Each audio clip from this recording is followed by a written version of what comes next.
A slap cracked through the silence, like a gunshot slicing into the thick tension inside Riverside County's courtroom and snapping 100 pairs of eyes toward the defense table. Sergeant Mark Ellison, a 42-year-old man with a heavy build and the kind of stare used to dominating others, had just struck the small-framed female attorney standing across from him. Danielle Porter barely tilted from the force, but her eyes did not shake or shatter. They remained cold sharp, as if she had just witnessed the truest version of the man in front of her. One breath followed, stretched thin like a string about to snap. Then chaos erupted. Chairs scraped harshly. People shouted. Judge Helen O'Neill slammed her gavel, but Mark Ellison heard none of it. Hot blood surged, drowning out reason. He lunged at Danielle like an enraged animal growling something incoherent, only fragmented sounds from a man who refused to be challenged in front of a jury. Danielle did not back away, and she did not flinch. The muscles in her face loosened into a chilling calm.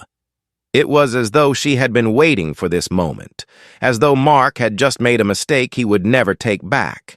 He threw a second blow, harder and more frantic than the first, but in a split second, so quick it seemed invisible. Danielle lowered her center of gravity, stepped into the opening, blocked his wrist. With her left hand, gripped his elbow. With her right, turned her hip and pulled. The ippon, sioi nage, landed clean and precise like the slice of a sharpened blade. Mark Ellison, nearly twice her weight, spun through the air and crashed onto the wooden table with a thud that made the entire courtroom tremble. The throw was too perfect, too practiced enough to silence even the retired officers in the gallery. And in that moment, amid ragged breaths and phones snapping on like flickering stars, the first plot twist ignited. Those who thought Danielle was just a small civil rights attorney, an outsider clinging to cracks in the system, felt a chill crawl down their spines. No ordinary person could drop a towering police sergeant with such mastery. No ordinary person could stay that composed after taking a strike like that. While Mark groaned, blood dripping from his nose onto the table like beads of truth bursting open, Danielle stood beneath the harsh white lights, one hand still slightly raised in reflex. Beneath her calm surface, however, a storm churned years of suppressed anger, old memories crashing back, and the pain of all the people crushed by the system she had vowed to protect. Judge O'Neill barked orders, but her voice dissolved into the swelling roar around the courtroom. People filming, people shouting, people gasping. Everyone knew they had just witnessed something far beyond a simple assault. This was a moment that slipped out of the system's control. Danielle looked down at Mark, her gaze free of malice and free of vengeance, only filled with the coldness of someone who had seen too much injustice to feel the need for rage.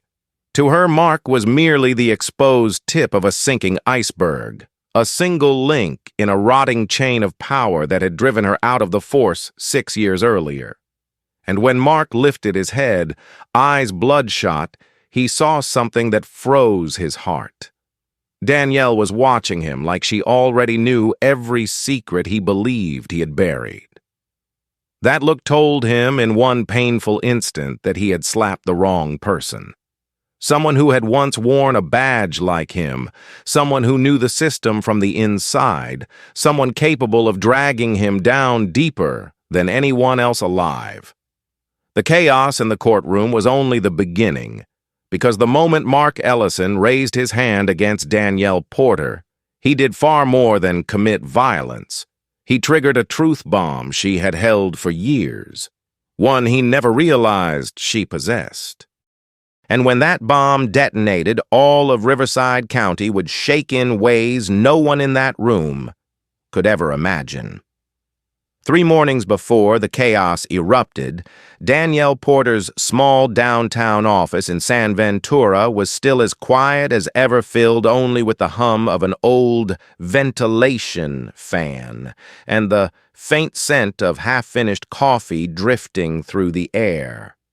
Sunlight slipped through the blinds and fell across the neatly stacked case files on her desk, each one labeled with handwriting so precise it brought on obsessive. To Danielle, details were where the truth hid, and truth was what she pursued, even when it had knocked her life off course 6 years earlier. She flipped through the Ramirez case again. Elena Ramirez, a mother working 2 jobs to raise her son, and the 19-year-old boy with a broken collarbone after Sergeant Mark Ellison restrained him during an arrest police called reasonable while the community called excessive. Danielle paused at a yellow sticky note where she had written in blue ink a short line 30 minutes before the body cam activated. That gap was the signal. The thing someone like Mark Ellison always tried to bury. The reason Danielle accepted the case the moment she heard the defendant's name. Olivia West, her associate, appeared in the doorway holding 2 coffees. Younger than Danielle by a few years, with sharp eyes and a quiet, intuitive nature, Olivia set the cup on the desk without asking anything. They both knew some things Danielle didn't need to put into words. The return of Mark Ellison in her life was one of them. Danielle noticed an old newspaper sticking out of her drawer. She hadn't planned to pull it out, but her hand moved on instinct.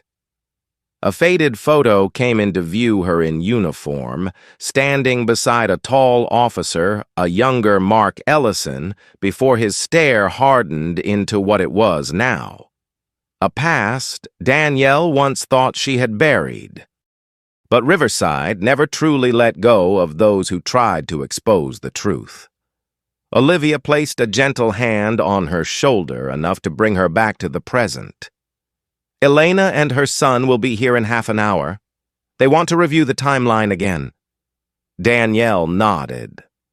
As the trial drew closer, Elena grew more anxious, not from fear of losing, but from understanding that challenging the police meant hitting a concrete wall ordinary people rarely broke through. But Danielle knew that wall had cracks, and those cracks began with the name Mark Ellison. By early afternoon, Danielle met the Ramirez family at a small cafe near the courthouse. Elena clutched the edge of her bag, her hands trembling despite her effort to hide it. Marcus, her son, stayed quiet. His gaze hardened like stone. Fear had left him long ago. What remained was anger. Danielle spread the files, photos, and report copies across the wooden table. She pointed at the timeline. Mark claims he arrived at 9:47 in the evening, but CAD data logged his vehicle at 9:32. 15 minutes missing from his report, and 15 minutes is enough for anything to happen his way. Marcus lowered his head. He came into my house. Then no knock, no warning. Elena squeezed her son's hand, eyes reddening. They think our home has no rights. Danielle exhaled slowly.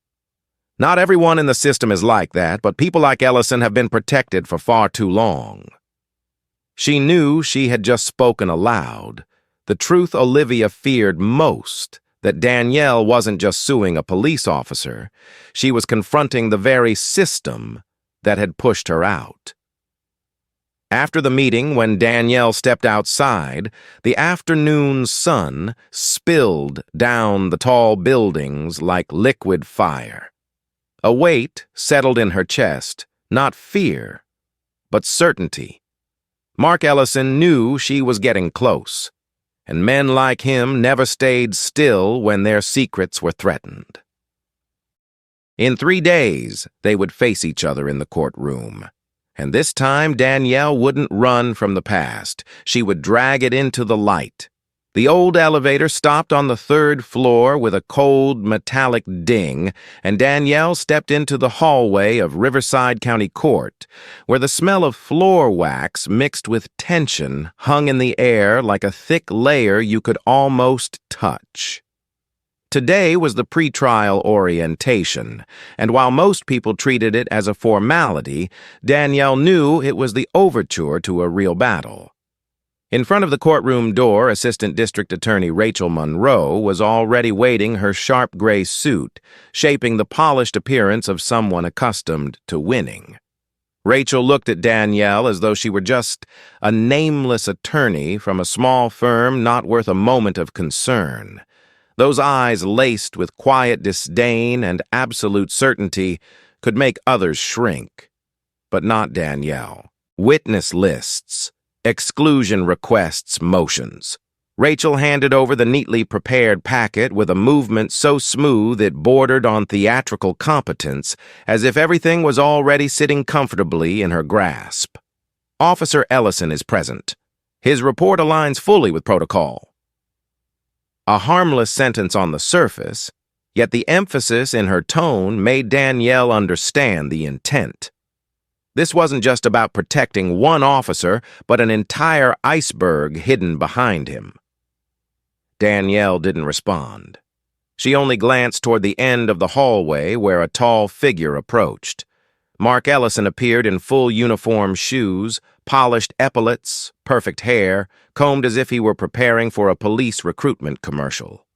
No witness was required to appear in uniform, and he knew that. But he walked in like a warrior, returning to his territory of power using the authority of the uniform to compensate for the truth he lacked. He smirked at Danielle, the smirk of someone who believed she was holding a weak hand that would collapse soon enough. Porter. Long time. Danielle inhaled lightly.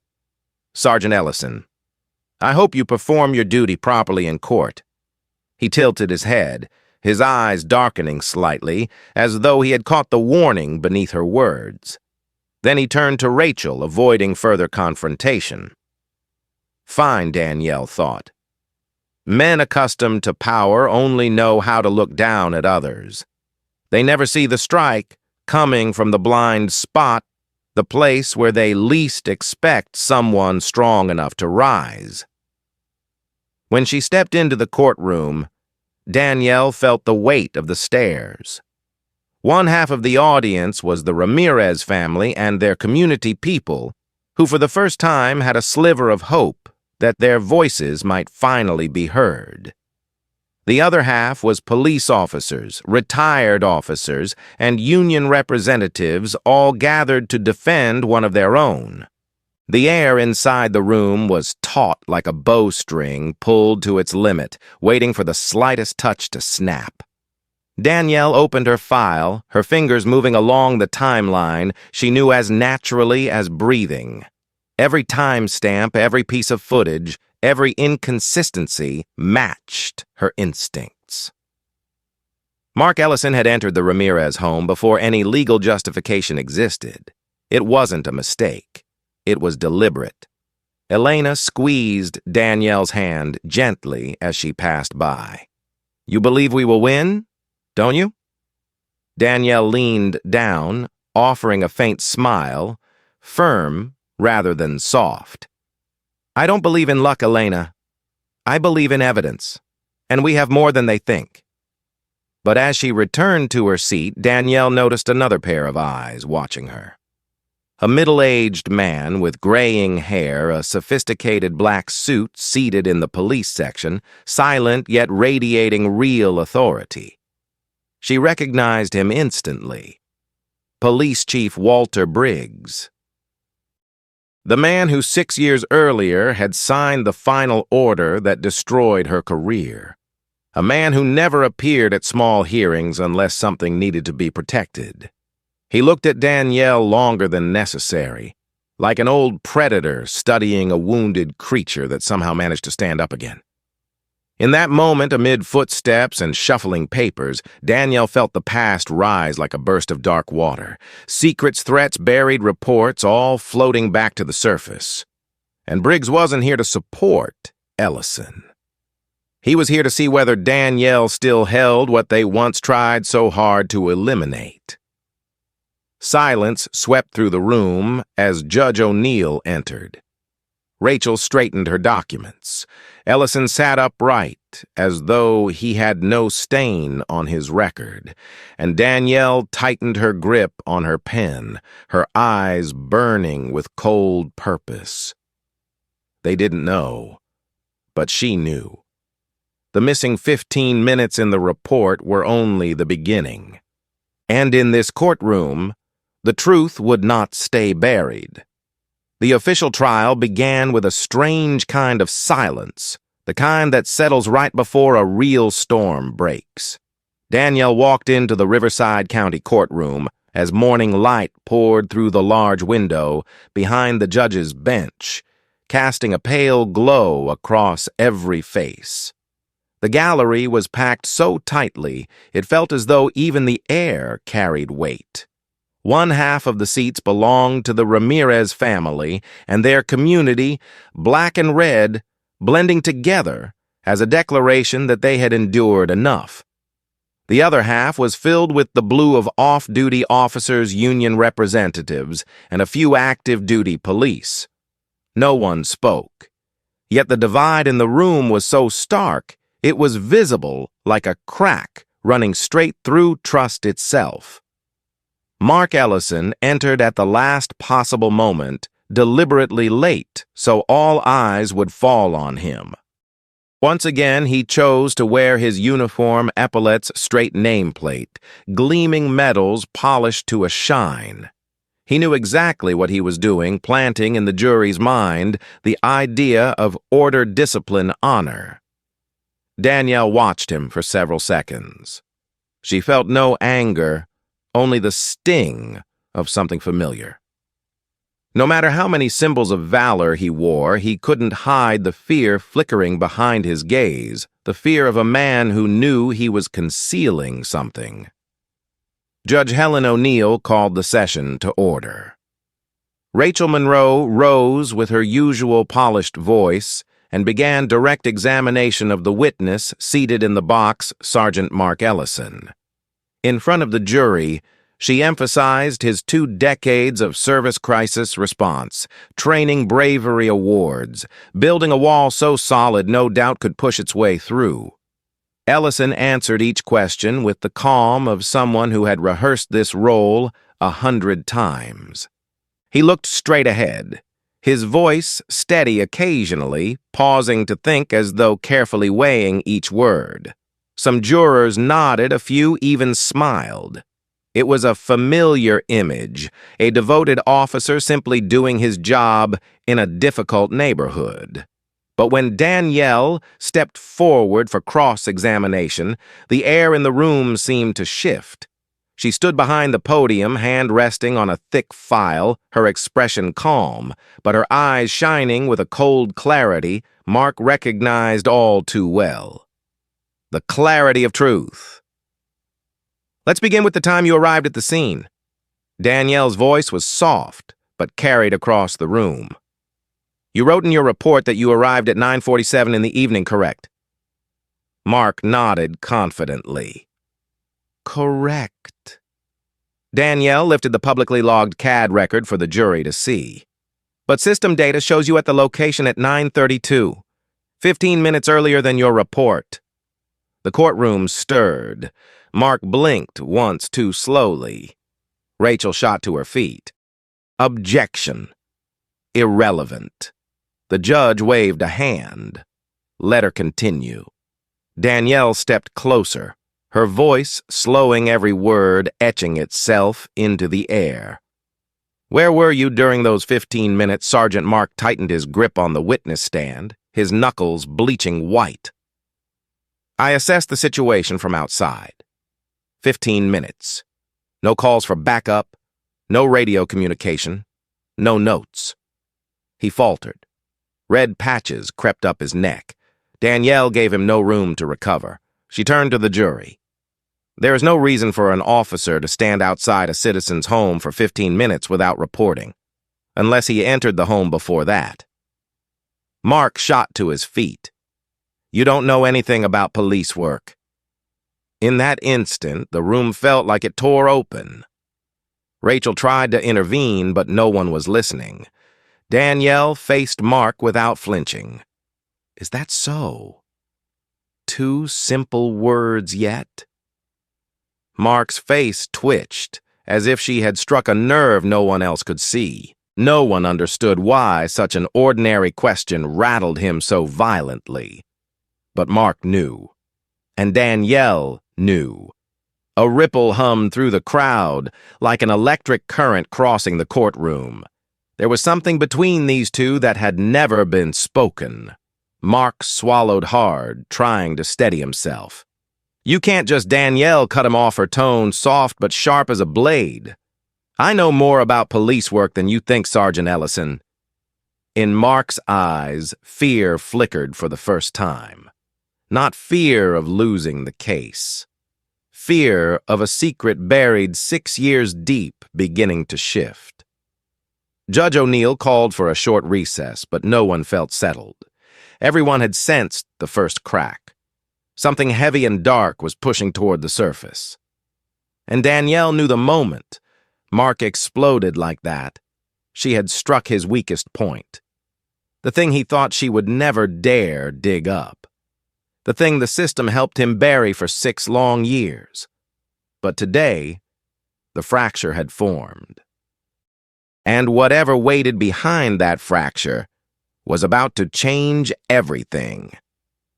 The moment Mark screamed in the middle of the courtroom, Danielle recognized what she had predicted for days. He was no longer in control of himself. And for men like Mark Ellison, losing control meant revealing their true nature. But no one expected his next slip to come this fast.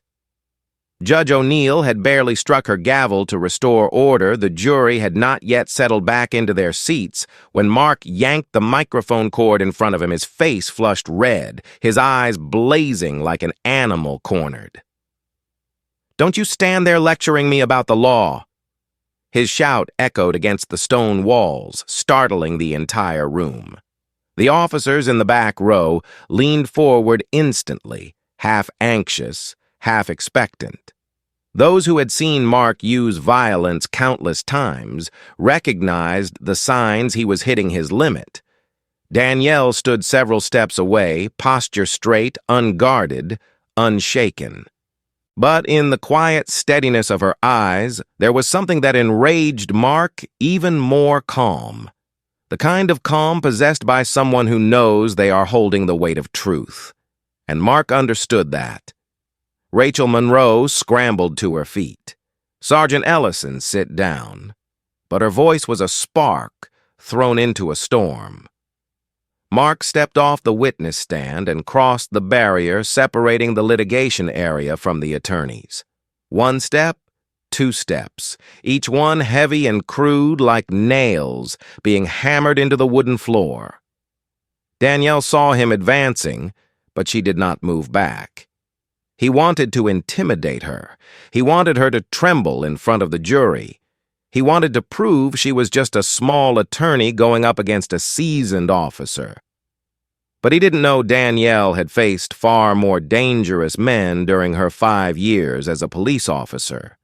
And she had survived not because of luck, but because of the resolve of someone who refused to let justice be twisted. When Mark was only a few steps away, he erupted again. "You think you're better than me? You're the one who ruined the entire department." One word flew across the minds of many ruined. The audience stirred. It sounded like he had accidentally exposed something no one else here knew. Judge O'Neill slammed her gavel so hard the echo rattled the entire courtroom. Sergeant Ellison returned to the stand immediately. But Mark wasn't listening. Old instincts had overtaken reason. He lunged forward, his hand rising into the familiar arc of someone who uses violence to assert dominance. A second slap. He meant to strike again, something a trained officer who knew the law should never do. Danielle didn't need to think. When he swung, she slipped into that exact moment, sliding beneath his arm like water through a narrow crack. Her left hand caught his wrist, her right hand locked his elbow. Her shoulder turned, her hips dropped low, her foot pivoted in a tight crescent arc. Mark's weight, nearly double hers, stopped being a threat and became leverage. The crash of his body hitting the wooden table made half the room stop breathing. A throw clean and precise, the kind only someone with hundreds of hours of training could execute flawlessly. Then, silence. No one could believe what they had just seen. No one moved. No one expected the small attorney to drop a police sergeant with a perfect judo throw. Rachel froze. The officers in the back row shot to their feet. Elena covered her mouth. Marcus stood up in shock, but the most stunned person was Mark.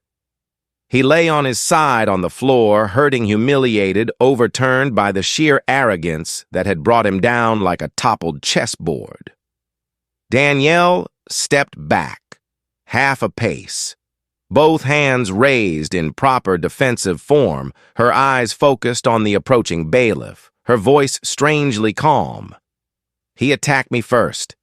Everyone saw it. I defended myself. And under California law, that is my legal right. Bailiff David Hayes stopped in his tracks. He looked at Danielle, then at Mark, groaning on the floor. Phones across the gallery lifted at once. The tiny lights of screens shimmered like hundreds of watching eyes. In that moment, everyone understood that the battle had spilled far beyond a civil case. It had become a fight between a woman underestimated for years and a system convinced it could silence her by pressure alone. Danielle bent down to pick up the phone that had fallen at her feet, the screen still open to the audio recording. 10 hours, 47 minutes, 33 seconds. I started recording when he began to escalate. I can provide it to the court if needed. And in that exact second, as she stood upright again, facing a sea of shocked, furious, fearful, and admiring eyes, the second plot twist quietly cracked open.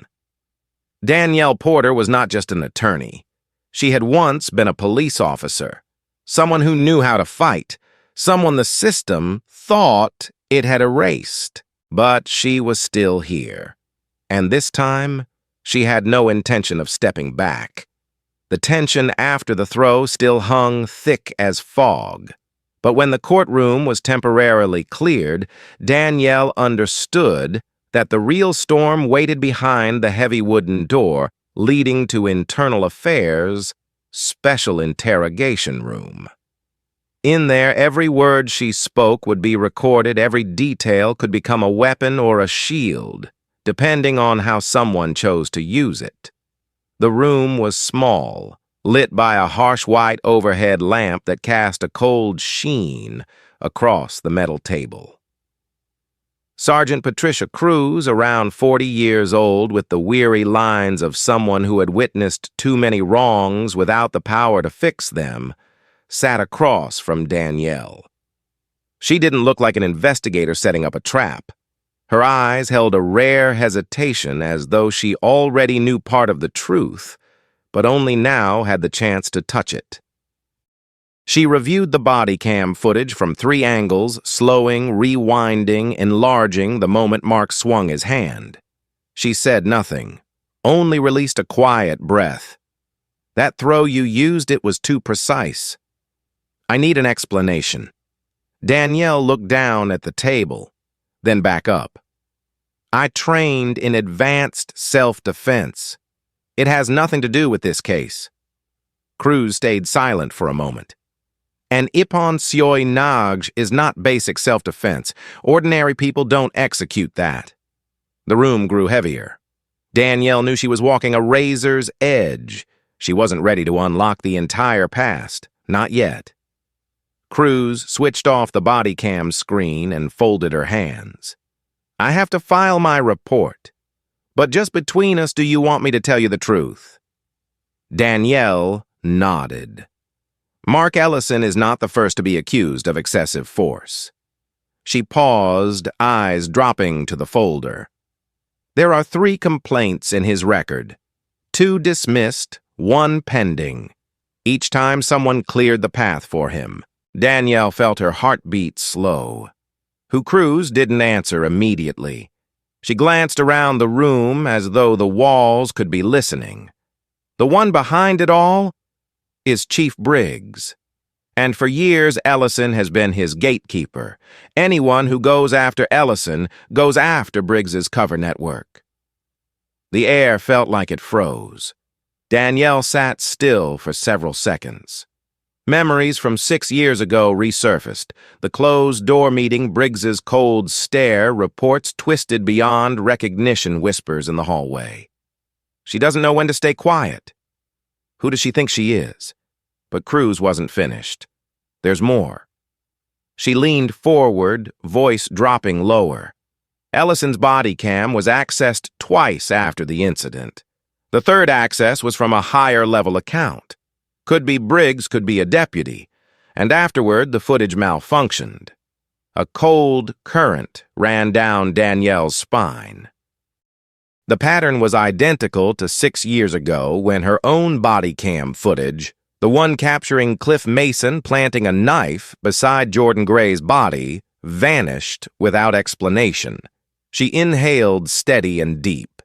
If I prove he lied and that someone tampered with the data, Cruz studied Danielle for a long moment, as if measuring whether she had the strength to open this door. Then you'd better brace yourself. Briggs won't stay quiet. Ellison definitely won't. And the people who took your badge 6 years ago, they're still standing exactly where they were. Danielle let out a faint steel-edged smile. I already lost everything. There's nothing left for them to take. Cruz shook her head. Yes, there is. Your reputation, your job, your safety, and your client's safety. Danielle didn't answer. She knew Cruz wasn't wrong. But something else was rising inside her, the feeling of someone who had been thrown out of the system like trash, now standing here with her hand wrapped around the loose thread holding the entire rotten structure together. When she stepped out of the interrogation room, the daylight in the outdoor hallway had shifted toward dusk. The sunset stretched across the marble floor like a ribbon of fire. She walked past the glass doors that opened onto the courthouse parking lot, and there in a black sedan, parked in the far corner, she saw the silhouette she had already anticipated. Police Chief Walter Briggs sat in the back seat, the window lowered just enough to reveal half his face. He didn't smile. He simply looked at her with the eyes of a man who had buried secrets for years and had no intention of letting them surface. Porter. We meet again. The words were light, but dripping with threat. Danielle tightened her grip on her bag, her gaze unwavering. You came here to intimidate me? Briggs raised an eyebrow, his voice flat and emotionless. No. I came to remind you that some battles are not meant for people who stand alone. Danielle replied, her voice low, but unshakably firm. I'm not alone. I have the truth. Briggs let out a small chilling laugh. The truth. You have no idea how many truths I've buried beneath the ground of Riverside. The window slid up. Danielle stood there in the fading light alone, but feeling for the first time in years. Not fear, but certainty.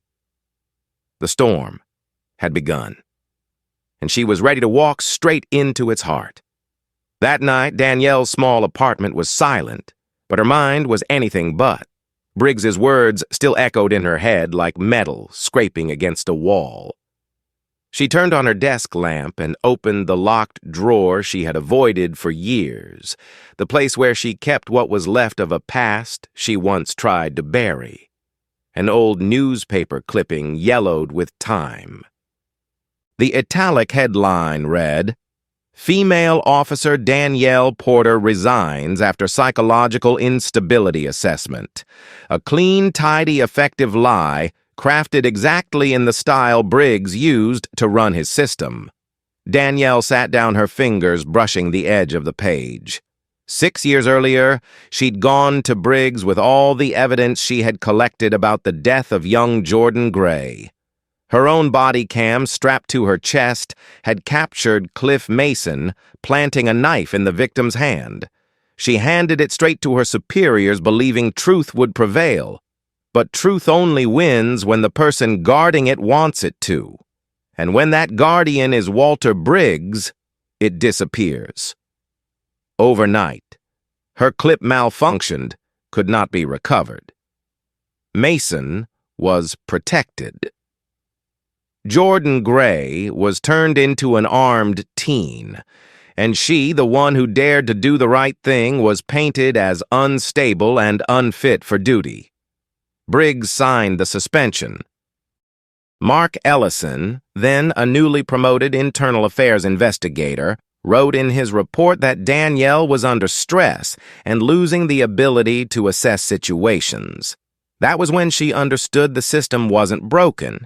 It worked exactly as designed, built to protect itself. The memory tightened her chest, but this time it did not bring pain. It brought anger. Anger sharp enough to turn into resolve. Her phone buzzed at that moment. A text from Olivia. "We need to meet. Something big." Danielle grabbed her coat and drove through the dim streets toward the office. The city felt heavier than usual, like it sensed something shifting behind the concrete walls of Riverside PD. Olivia waited at the conference table, laptop, open pages, spread out. "You need to see this." Danielle pulled out a chair and sat. On the screen was a chain of body cam access logs, timestamps, clearance levels. And then one line chilled her to the bone. Ellison's body cam accessed 3 times. The last access labeled Admin Supervisor, a title that by department protocol could only be activated by a deputy chief or the chief himself. Briggs. Danielle swallowed the sharp taste rising in her throat. "How did you get this anonymous sender?" "And there's more." Olivia handed her an envelope. Inside was a copy of the internal affairs file Briggs had hidden years ago, the unedited version of the Jordan Gray investigation, with a signature. Mark Ellison's signature. Along with the conclusion, Danielle remembered word for word, insufficient evidence. Recommend psychological evaluation for Officer Porter. Danielle closed her eyes for a brief second, and in that darkness, every fragment aligned into a complete picture, painful, but unmistakably clear. Mason shot the boy. Briggs covered it up. Ellison falsified the internal review and twisted the truth about her. She was forced out. Olivia moved closer. "You know what this means, right?" Danielle opened her eyes. They no longer wavered.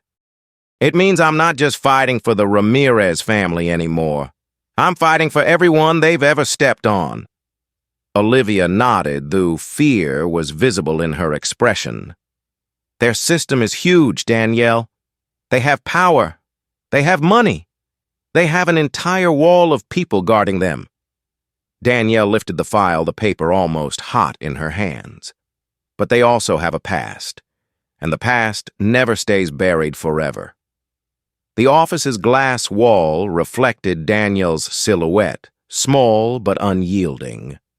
6 years ago, she walked away from Riverside PD in silence with no allies, no protection, no authority. But now she had something none of them could buy or bury: truth and absolute determination. She placed her hand on the file like a vow. They tried to bury me to hide their crimes. Now it's my turn to dig everything up.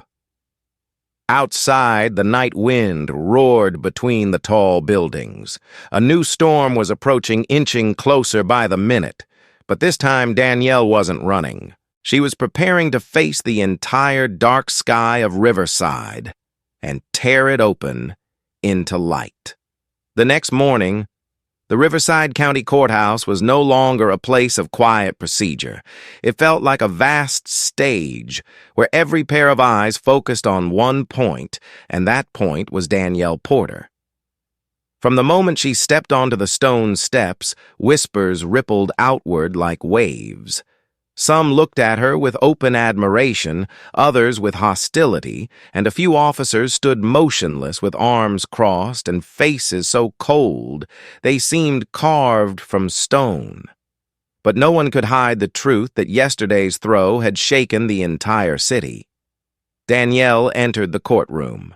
The tension inside was drawn tight, like a violin string about to snap. Jurors whispered among themselves. Rachel Monroe stood at the prosecutor's table, her face not as composed as usual, but slightly pale. And Mark Ellison, he sat upright, but the confidence he once carried had vanished. Only vigilance remained, and a nameless fear flickered behind his eyes. Judge Helen O'Neill took the bench, her expression sterner than usual. She struck the gavel. "We are back in session?"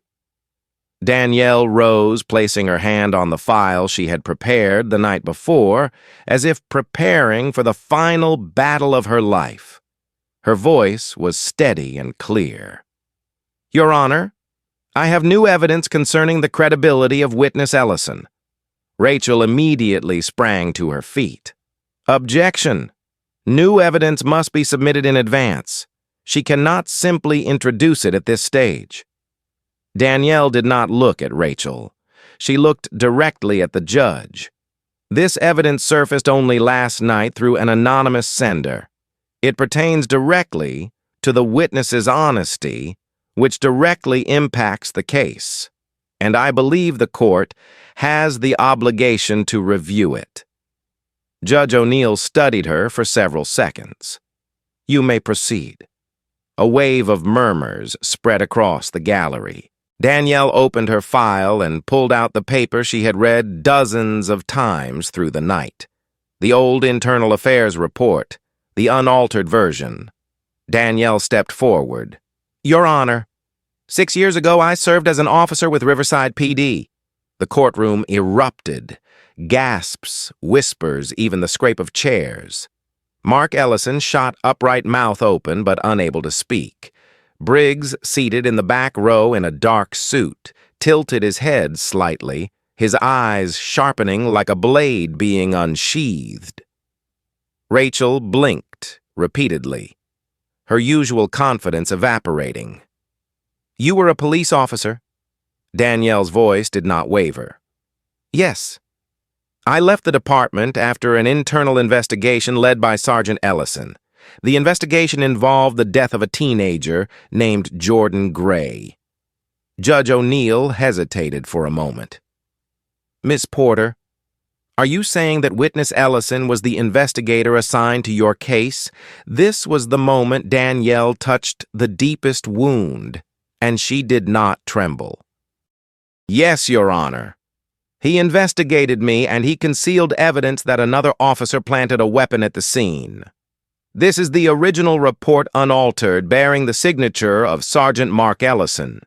She held up the document. The projector enlarged every line. The entire room fell silent. Even breathing seemed suspended. Ellison lurched to his feet and shouted, "You don't understand anything. Briggs told me." The sentence cut off as if he realized too late what he had just revealed. His eyes darted toward Briggs. But Briggs did not look at him, not even for a second. Another officer lowered his gaze to the floor, unwilling to witness what came next. Rachel scrambled. Objection. This is a personal attack. But Judge O'Neill raised a hand sharply. Ms. Monroe, this is not a personal attack. This concerns the credibility of the primary witness in a civil rights case. The court will allow it. Danielle turned toward Ellison, her voice steady as deep water. Sergeant Ellison, would you like to explain why your signature appears on an internal report the police department claimed was lost? Ellison's breath quickened, his eyes darting. There was no escape. I was just following orders. The courtroom froze.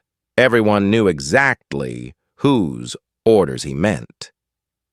Briggs leaned back slightly, his eyes cold. But Danielle caught the flicker of panic that flashed across his face before vanishing. Danielle continued each word, striking like a nail. Your Honor, what happened yesterday was not an accident. It was a repeated pattern of excessive force by an officer with multiple prior complaints. And the fear surrounding him, along with the interference of his superiors, is enough to compromise the truth of any report he touches. Silence. A silence so heavy it settled on every shoulder in the room. Judge O'Neill leaned forward. The court will need time to review this new evidence. Until then, witness Ellison is suspended from testifying pending verification of these claims. Rachel went pale. Briggs did not move. And Mark Ellison, he lowered his head like a man stripped of the only armor he ever had. Danielle stepped back to her seat, her hands trembling slightly, not from fear, but because after so many years, the truth had finally cracked open the first beam of light. She exhaled slowly. A fracture had formed, and she knew that from that fracture the entire mountain of power protecting Riverside PD would begin to crumble. That afternoon, as the court recessed to review the newly revealed evidence, Danielle stepped out of the courtroom feeling as if her entire body was still vibrating. Not from fear, but from the adrenaline still coursing through her veins. She walked down the long hallway, where the late-day sunlight cut across the floor in sharp blade-like slashes. And at the end of that hallway stood a figure waiting for her. Not by accident. Police Chief Walter Briggs. He stood upright with his hands in his pockets, his expression unchanged. Not anger, not panic. Just the cold stillness of a man accustomed to controlling every piece on the board, and for the first time watching a piece move against his will. Danielle stopped a few steps away. You came to threaten me again. Briggs tilted his head, his voice low, slicing like a knife. You're clever, Porter. More clever than I expected. But no matter how clever you think you are, you have no idea what you just set in motion. Danielle met his eyes without blinking. I brought the truth back to where it belongs. Briggs gave a faint, icy smile, the kind that chilled a person down to the spine. Truth. You think justice is a simple story of right and wrong.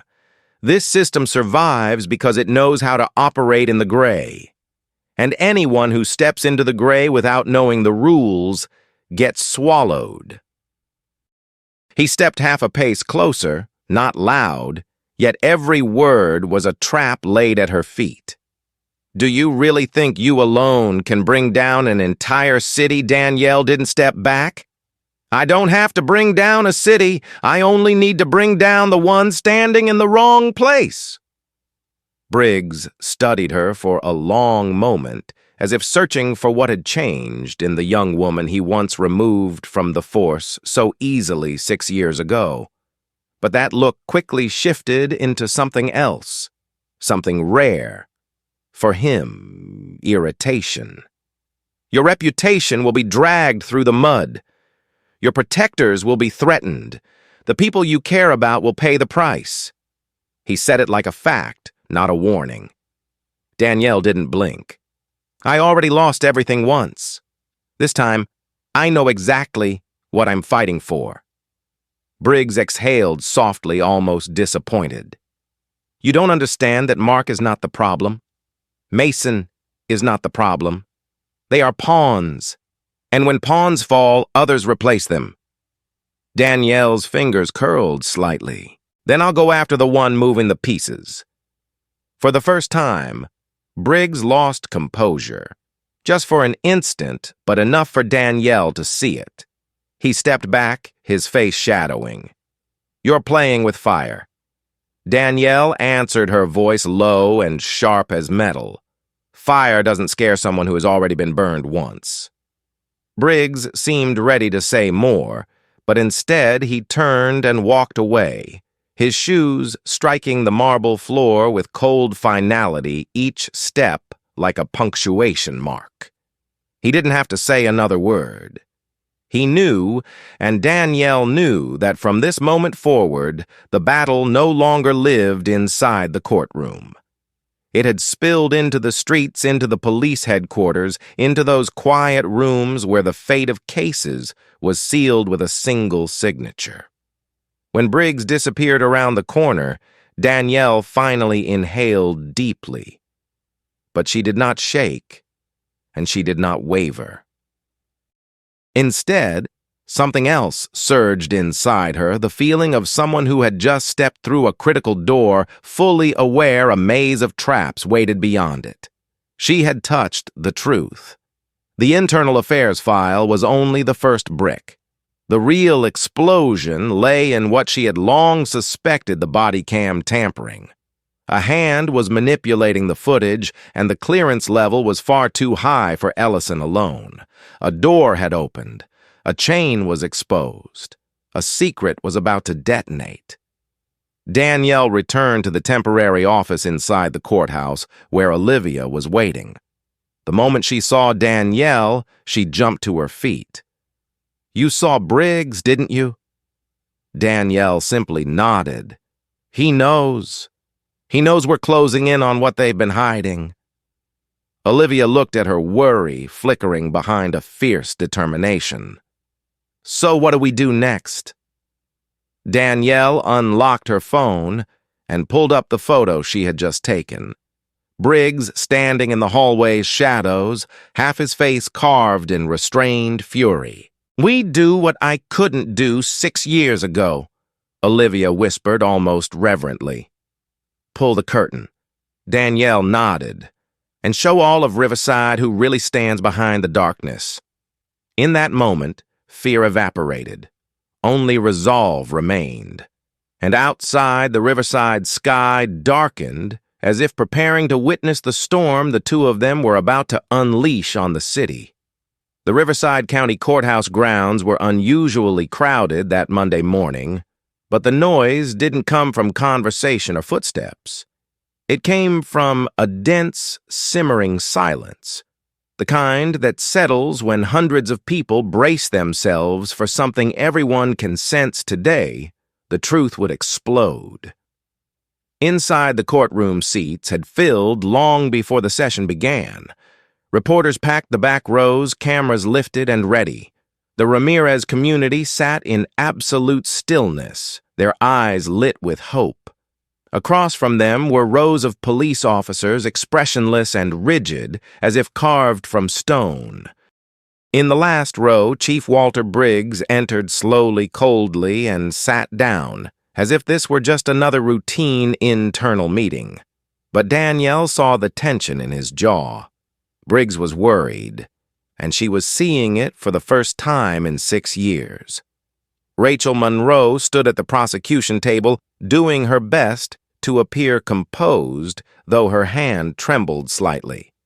Mark Ellison sat hunched in the temporary witness area, his face bandaged, his eyes vacant, like a man who had watched the ground vanish beneath him. He no longer looked like the confident officer who walked into court 2 days earlier. He looked like someone who knew he had been used and was about to be abandoned. Judge Helen O'Neill entered and struck her gavel sharply. We will begin reviewing the new evidence. Miss Porter, proceed. Danielle rose her hand, resting on the thick file she had prepared past midnight. Before speaking, she scanned the room, every face, every pair of eyes. This was not just the Ramirez case. This was a trial intended to expose a system that had decayed from within. Your Honor, I will present an audio recording submitted under California Evidence Exception Rule 733.5 pertaining to suspected violent misconduct. Rachel stepped forward. Objection. The source is unclear. The judge cut her off. If it fits the statute, the court will hear it. Danielle did not look at Rachel. This is the recording of my conversation with Chief Walter Briggs, which took place 3 days ago in the courthouse parking lot. The room erupted into murmurs. Several officers exchanged uneasy glances. Briggs sat motionless, not blinking. Danielle connected her phone to the speaker. The audio filled the courtroom, crisp and undeniable. Briggs's low, cold voice.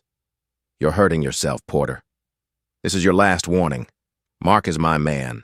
The Ramirez case ends here. Danielle's voice in the recording was unnervingly calm. Are you threatening me? Briggs, I'm stating reality.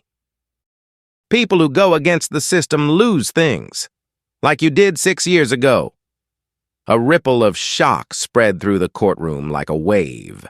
Judge O'Neill leaned back, her expression unchanged, but her eyes sharp as steel.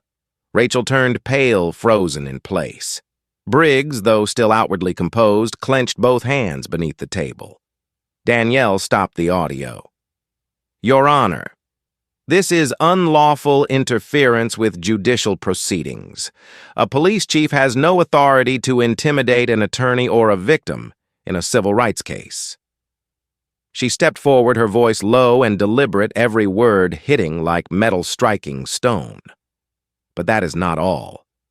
The entire room fell silent.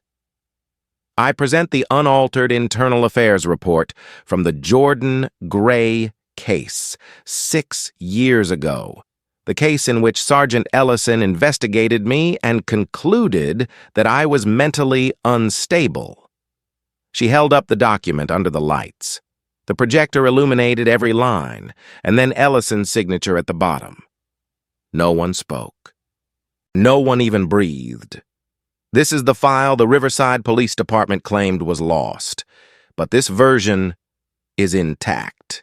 And it shows that Sergeant Ellison removed the body cam footage that captured Officer Mason planting a weapon in Jordan Gray's hand. Mark Ellison shot up from his seat as if struck by lightning. I didn't want to. Briggs told me to. I just... He looked around like a drowning man searching for a lifeline. No one looked back at him. Not Briggs, not Rachel, no one. And in that moment, Danielle knew he was ready to break. The judge's voice cut through the air. Sergeant Ellison, are you admitting to evidence tampering? Mark stared at the floor, his shoulders trembling. I was following orders. I didn't want to ruin Porter's career. Briggs said she was a threat. He said if I didn't do it, I'd lose my position. The courtroom erupted. Some people stood. Some officers stepped back, as if they had just witnessed the system they believed in begin to rot from the inside out. Briggs shot to his feet. Your Honor, this is slander. She is fabricating this to destroy the department. But Danielle didn't give him a chance. Your Honor, I have one more piece of evidence, the body cam access log for Ellison. Sent anonymously. And here. She tapped a key. The screen displayed the final entry, Third Access Admin Supervisor. Judge O'Neill narrowed her eyes. That clearance is restricted to command staff. Briggs went pale. The man who threatened Danielle the day before now seemed small in the wooden chair of the courtroom. Danielle faced him, her voice steady and cold. And last night, Internal Affairs Investigator Cruz confirmed the account is used only by the deputy chief or the chief himself. No one below that rank can access it. Briggs opened his mouth, but nothing came out. The officers behind him stared with genuine shock. Judge O'Neill straightened her voice like iron. "Chief Briggs, do you have anything to say regarding this evidence presented before the court?" The air stretched tight to the breaking point. Briggs tried to speak, but Ellison suddenly burst out, desperate, trembling, but honest. "He knew everything. He told me to file the fake report. He ordered the cover-up for the Gray case. He told me to handle Porter. I had no choice." The courtroom exploded. Some officers stepped away from Briggs. Members of the Ramirez community cried. Rachel stood frozen, like a statue. Olivia, seated behind the defense table, stared at Danielle with blazing eyes, equal parts relief and disbelief. Danielle remained still. No smile, no tears, no triumph. Only calm. Because finally, after 6 long years, the truth had surfaced. Judge O'Neill struck her gavel. The court orders the immediate detainment of Police Chief Walter Briggs for evidence tampering, obstruction of justice, and witness intimidation. Sergeant Ellison is remanded into custody as a primary witness. Court is adjourned. Chaos erupted around them. But beneath the shouting, the crying, the footsteps, Danielle heard only one thing. The past had finally spoken. She closed her eyes for a brief moment and exhaled. The battle was far from over. But today, for the first time in 6 years, she had won a crucial victory, and Riverside knew that the woman they tried to bury had returned. From the perspective of an expert in systemic accountability, this story is not simply the journey of a forgotten attorney returning to reclaim justice. It is a clear demonstration that when an individual dares to confront corrupted power, truth will always find its way to the surface no matter how deeply it has been buried. Danielle did not win by luck. She won through persistence, through her ability to decipher the architecture of power, and through her willingness to walk straight into the very place so many others were afraid to approach. If you believe that stories exposing the truth like this deserve to be shared more widely to spark real change, please like and subscribe to continue following us on the journeys ahead, and leave a short comment. Where does justice stand?